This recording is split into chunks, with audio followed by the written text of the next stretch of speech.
کیا فرمائیے گا کہ عاجزی کے معاشرے کے لیے جو فوائد ہیں اس پر میں چاہتا ہوں کچھ فرمائیے گا، وہ کیا فوائد ہیں؟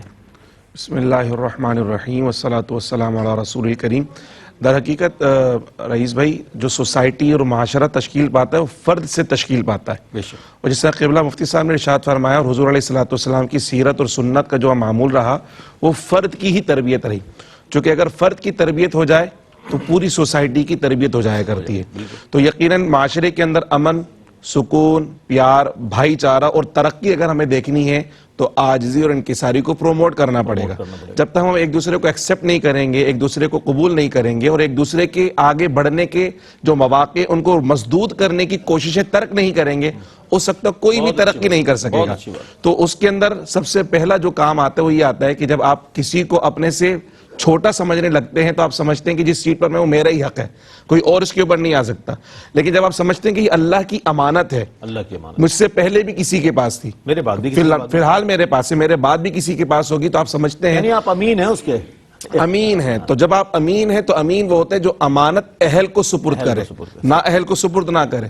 تو اہل تیار کرتا ہے پھر وہ شخص جب یہ سمجھتا ہے کہ میں اس جگہ پر امانت ہے میرے پاس، میں اس کا امین ہوں، میرے پاس یہ شعبہ، یہ جو جگہ ہے، یہ جو مقام ہے میرا، یہ میرے پاس امانت ہے، تو میرے بعد بھی لوگوں نے آنا ہے، تو مجھے کیا کرنا ہے؟ مجھے اس کے اہل لوگ تیار کرنے ہیں، چونکہ اگر نا اہل کو سپرد کر دیے گا تو کیا ہوگا؟ سرکار نے فرمایا اذا وسد الامر الى غیر اہلہ فلینتظر الساعہ فانتظر الساعہ، کہ جب نا اہل کو معاملہ سپرد کر دی جائیں گے تو کیا ہوگا؟ پھر آپ قیامت کا انتظار کریں، پھر ہر جگہ قیامت ہی قیامت ہے۔ یہاں پر کیا ہوا؟ ہماری سوسائٹی کے اندر ہمیں خرابی نظر آئی کہ ہم نے سمجھا جی ہم ہی اس کے مالک ہیں، ہم ہی اس کے اونر ہیں، بس جیسے چاہیں چلائیں۔ تو کیا ہو رہا ہے کہ پھر وہ ہم نے امین مزید لوگ تیار نہیں کیے، جب مزید لوگ تیار نہیں کیے تو پھر ہمیں سوسائٹی کے اندر خرابی نظر آ رہی ہے۔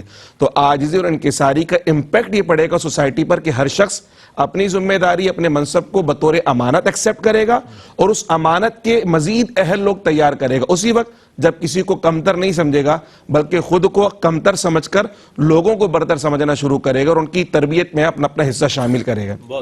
ہمارے بزرگوں نے باقاعدہ اس کے اوپر جیسے کام کیا، ہماری باتیں بھی ہوئیں کہ باطنی بیماریاں باقاعدہ بیان کی گئیں۔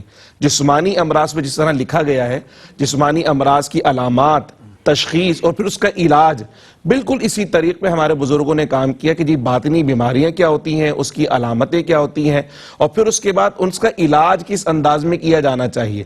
تو جس طرح ان بیماریوں کی تشخیص ہو گئی، ہمیں کسی کے اندر یہ کیفیت نظر آئی، اور اپنا بھی محاسبہ ہمیں ہمیشہ کرتے رہنا چاہیے، تو پھر ہمیں کیا کرنا چاہیے؟ ہمیں اس کا علاج کرنا چاہیے۔ اور علاج میں سب سے پہلے ہمیں پیارے آقا صلی اللہ علیہ وسلم کی سنت، آپ کا طریقہ، آپ کا طرز عمل ہمیں نظر آتا ہے کہ آپ نے خود سرکار دو عالم نور مجسم صلی اللہ علیہ وسلم نہ صرف تواضع اختیار کی بلکہ حضور نے فرمایا جو تواضع اختیار کرتا ہے اللہ سبحانہ و تعالیٰ بروز حشر ان کے لیے ممبر سجائے گا، انہیں ممبروں پہ بٹھایا جائے گا۔ فرمایا جو عاجزی اختیار کرتا ہے اللہ سبحانہ و تعالیٰ انبیاء اور صلحاء کے زمرے میں اس کو رکھے گا۔